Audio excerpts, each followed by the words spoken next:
মাৰিবেক ধৰি হৰি নেক যেনে বাগে।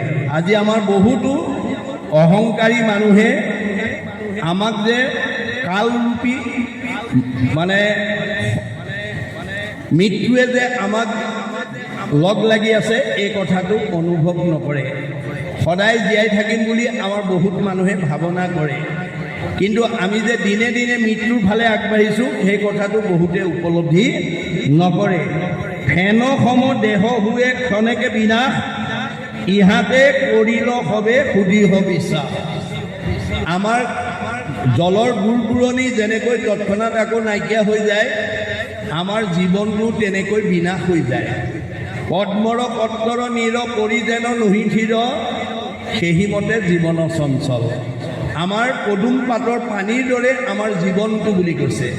কোনদিনা আমাৰ দেহৰ পৰা ওলাই যাব তাৰ কোনো নিৰ্দিষ্ট নাই। গতিকে সময় থাকোঁতেই, চকুৰ দৃষ্টিশক্তি থাকোঁতেই, কাণৰ শ্ৰৱণ শক্তি থাকোঁতেই, মুখৰ বাক শক্তি থাকোঁতেই, হাতৰ কৰ্মশক্তি থাকোঁতেই, ভৰিৰ গতি শক্তি থাকোঁতেই আমি জীৱনটোক সাৰ্থক কৰি ল'ব লাগিব আৰু পৰকালৰ ধন আমি সংগ্ৰহ কৰি ল'ব লাগিব।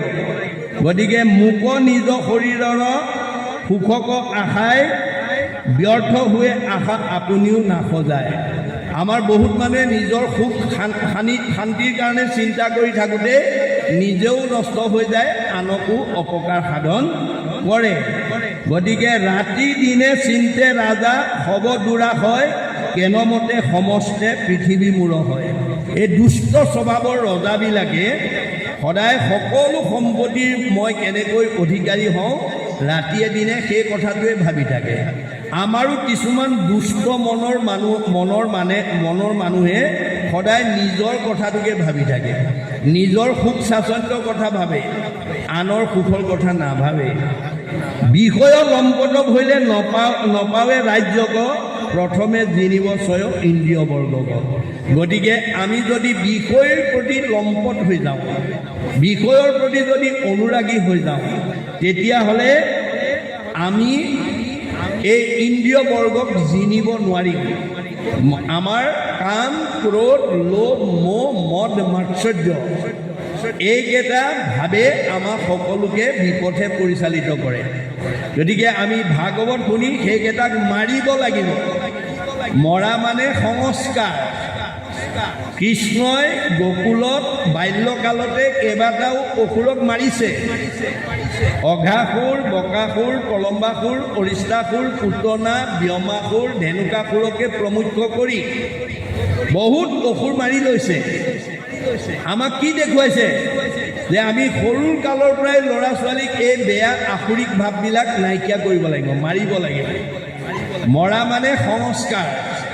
আমি বেয়া ভাৱবিলাক যেতিয়ালৈকে সংস্কাৰ কৰিব নোৱাৰিম, তেতিয়ালৈকে আমি ঈশ্বৰত ভকতি কৰিব নোৱাৰিম। তেওঁ যদি বাল্যকালতে এই অসুৰকেইটা বধ কৰি নলয়, 7-8 বছৰ বয়সত তেওঁ গোপীসকলৰ লগত মহাৰাস কৰিব নোৱাৰিব। গোপীসকলৰ লগত মহাৰাস কৰোঁতে কৃষ্ণৰ বয়স 7-8 বছৰ। সেইকাৰণে অনংগ কেলি বুলি কোৱা হয়। সৰুৰ পৰাই আমি বেয়া স্বভাৱবিলাক মাৰিব লাগিব, তেতিয়াহে আজি ইয়াত বহি আপোনালোকে একান্ত মনে কৃষ্ণ কথা শুনিব পাৰিব, ৰাস কৰিব পাৰিব। আত্মাই পৰমাত্মাৰ লগত ৰসপান কৰাটোকে ৰাস বুলি কৈছে। বাহিৰত কিন্তু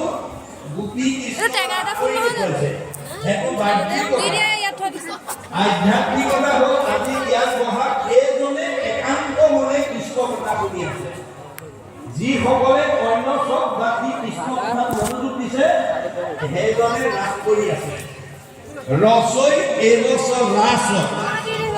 আপোনাৰ মনটোৱে, আপোনাৰ আত্মাটোৱে ঈশ্বৰৰ কথা পান কৰিছেনে নাই, শুনি আছেনে নাই, তাৰ ওপৰতহে আপোনাৰ জীৱটো কিমান পৰিষ্কাৰ বা কিমান পবিত্ৰ তাক নিৰ্ভৰ কৰিব। গতিকে আসুৰিক ভাৱ থকা মানুহে যিমান অমৃত বৰষি থাকিলেও ঈশ্বৰৰ কথা শুনিব নোৱাৰে। মনত ৰাখিব কথাটো। সেইকাৰণে এই আসুৰিক স্বভাৱবিলাকক মাৰি লৈছে। সেইকাৰণে কৈছে প্ৰথমে যিনি ছয় ইন্দ্ৰিয় বৰ্গক।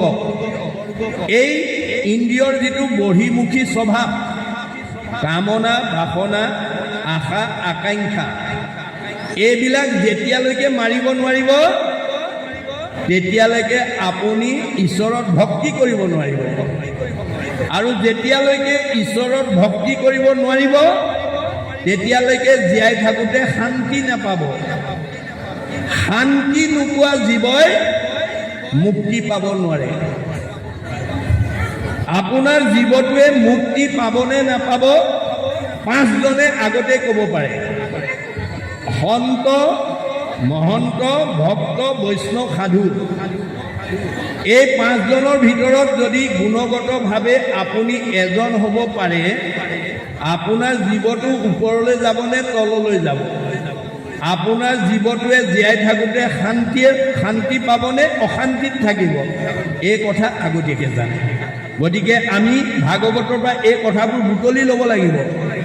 ৰাজমন্ত্ৰী সবক কৰিব বৈশ্য পাছে, আনো সব সেৱক অমাত্য যত আছে। সকলোকে যাতে মোৰ বৈশ্য কৰি ল'ব পাৰোঁ তাৰ প্ৰতি তেওঁলোকে চিন্তা কৰে। গজ বাজি পৰ্যা বৈশ্য কৰি লক্ষে লক্ষ, যিনিবোৰ পাছত যত আশ্ৰয় বিপক্ষ। মই যাতে সৈন্য সামন্ত লৈ বিপক্ষক যাতে জয় কৰি মই সম্পত্তিৰ মালিক হ'ব পাৰোঁ। এইটো হৈছে এটা দুষ্ট স্বভাৱৰ ৰজাৰ চিন্তা। আৰু আমাৰো এইখন দেহৰ এই দুষ্ট স্বভাৱৰ মনে সদায় মাত্ৰ বিনাশী সম্পদৰ কামনা বাসনাতে জীৱনটো আগবঢ়াই নিয়ে, যাৰ কাৰণে তেওঁলোকে অকালতে মৃত্যু সাৱটি ল'ব লগা হয়। এইখিনিলৈকে আমাক বেলেগ ভাগৱতে কৈছে। ইয়াৰ পিছত কি কৈছে আমি শুনিম।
কৰিলে গজিত হাতো দীপায়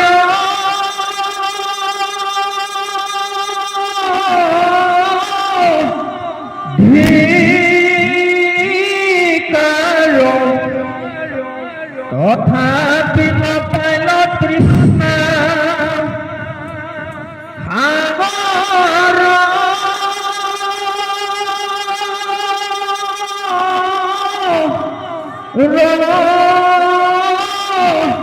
পাৰ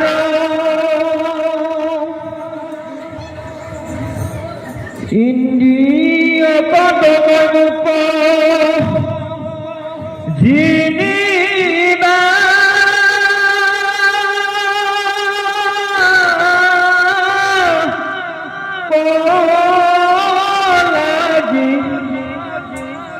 হাত পৰে নাই মন্দ পৰম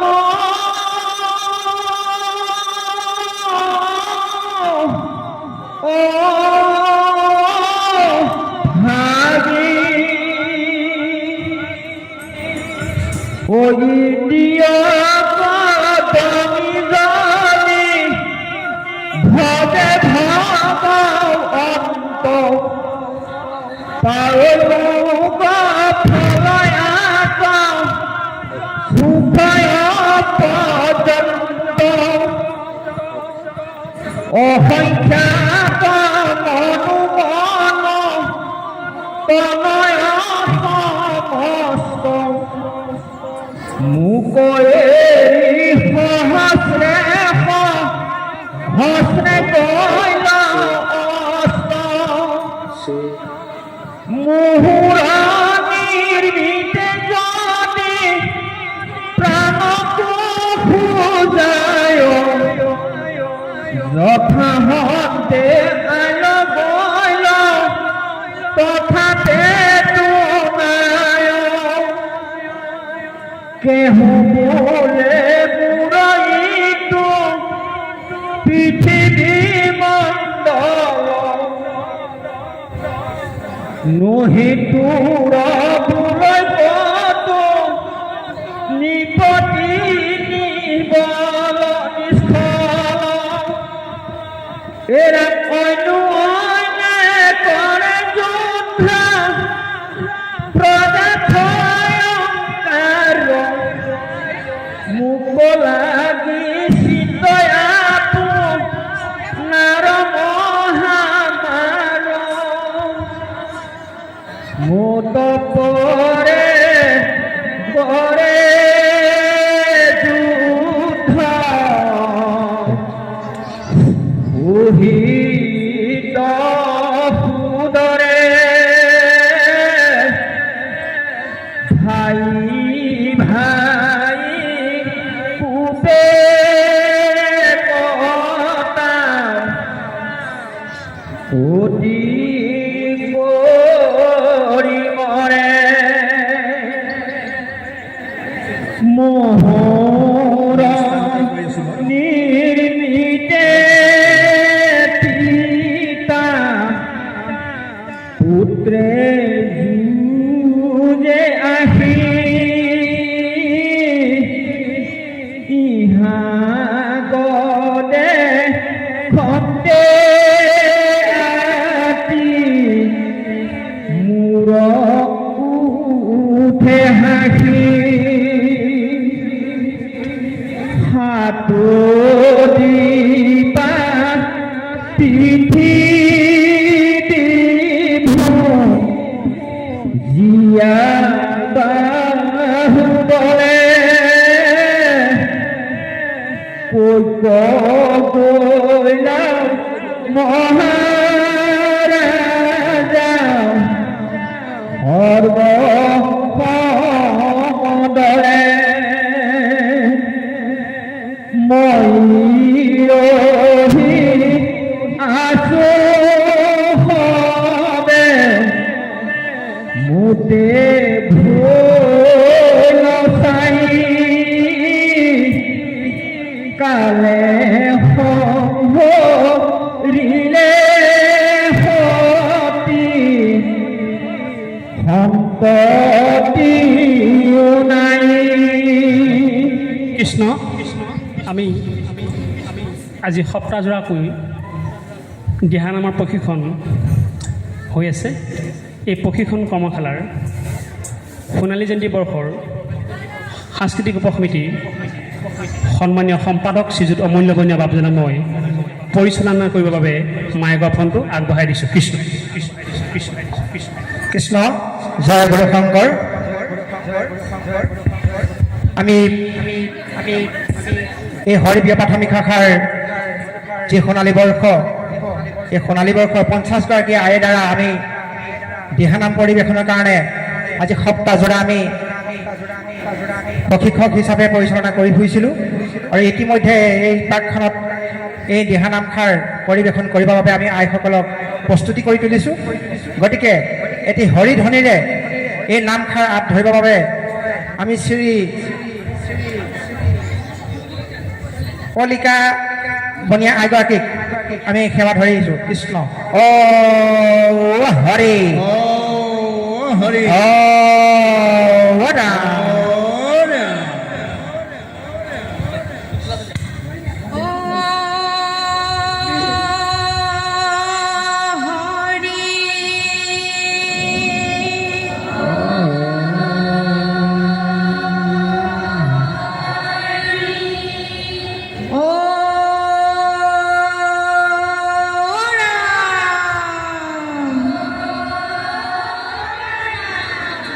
কৃষ্ণ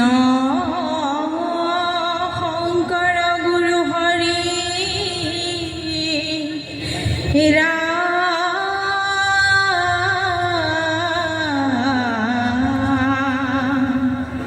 হৰি ৰাম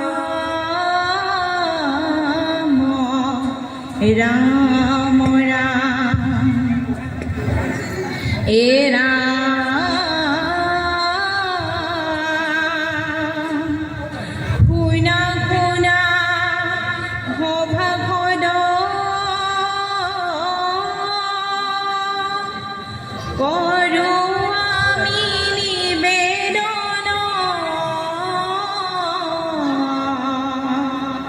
ভক্ত প্ৰহ্লাদৰ গুণ নাম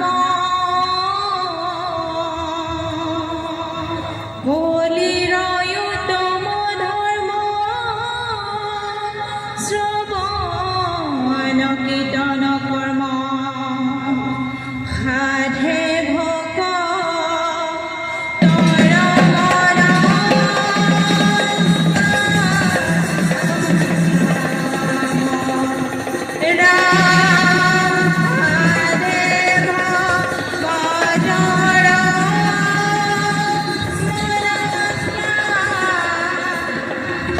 ৰাম ৰাম কৃষ্ণ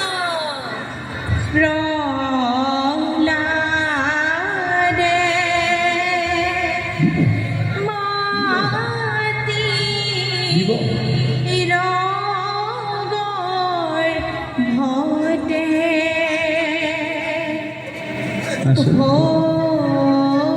ভকতি পালে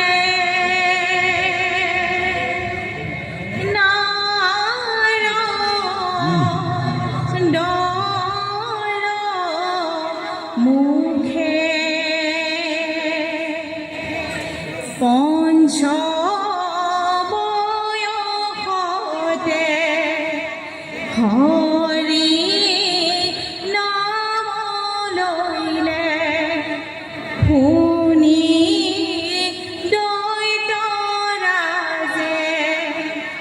নানা শাস্তি দিলে বিষ্ণু মায়া নুবুজিলে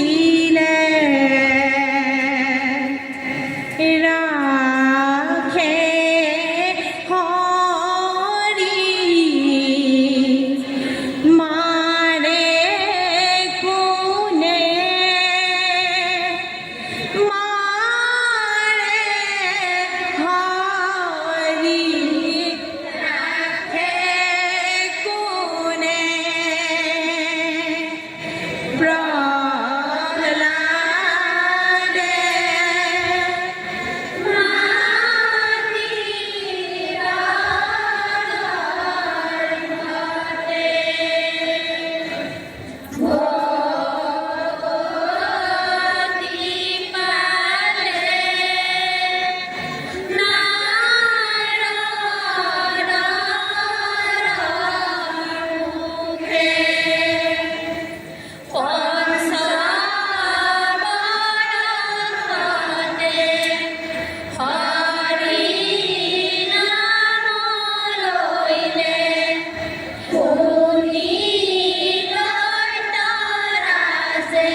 হেৰা পাছতাৰে পুত্ৰ ভৈলা প্ৰহ্লাদ বৈষ্ণৱ দিনে ৰাতি লয় নাম কেৱলে মাধৱ ও তাকো শুনি দৈত্যপতি মহাকুধ ভৈলা ও যত মানে শাস্তি আছে পুত্ৰ কবি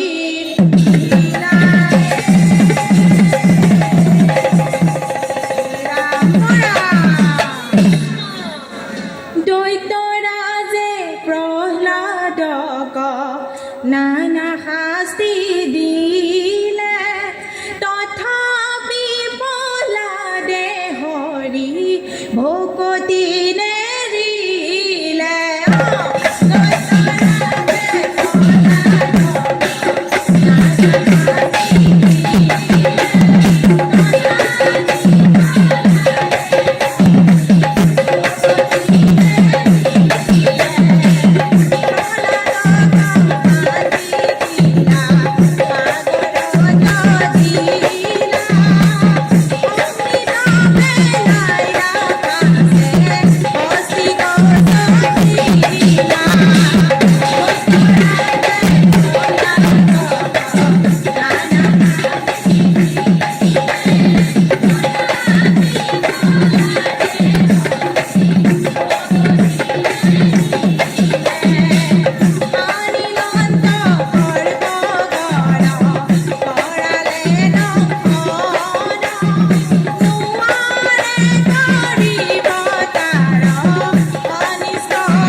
যত মানে শাস্তি দিলা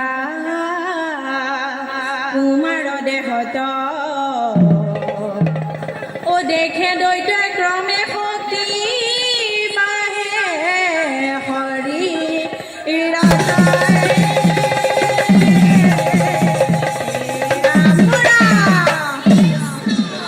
নামৰ বিনে গতি নাই নাই হৰি বিনে গতি নাই নাই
কৃষ্ণ পৰম শ্ৰদ্ধাৰ আজি সেৱাস্থলী বা সমস্ত আইমাতৃ সমস্ত হৰিপ্ৰিয় প্ৰাথমিক শাখাৰ আইসকলৰ দ্বাৰা যি হৰিনাম পৰিৱেশন কৰা হ'ল বৰ সুন্দৰ হৈছে।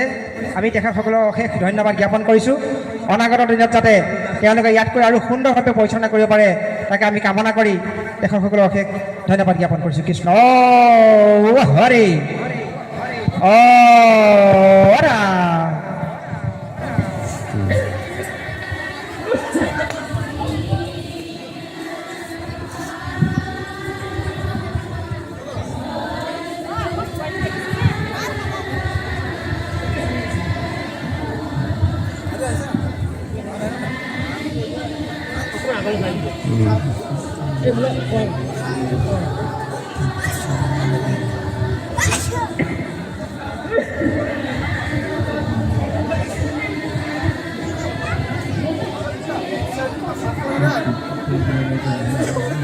ইমান দিনামত আহিলে বোলে এনেকুৱা মাথা লগালে কিবা এটা দিয়ক বোলে সিংহ অৰ্ডাৰ আমি সিংহখন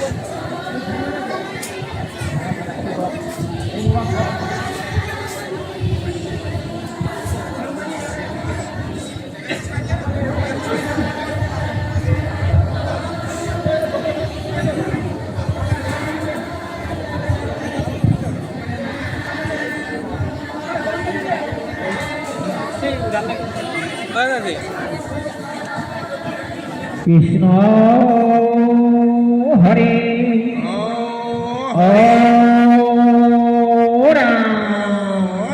দিহানাম দল দিলে আমি দীঘাই কামনা করব। কৃষ্ণ আমি দ্বাদশ বৰ্ষৰ ভাগৱত পাঠ ব্যাখ্যানুষ্ঠানৰ সন্মানীয় ব্যাখ্যাকাৰক প্ৰভু আৰু পাঠক বাপক খন্তেক সময়ৰ কাৰণে বিৰতি দিব বিচাৰিছোঁ। ভালটো বিচাৰিছিলোঁ মই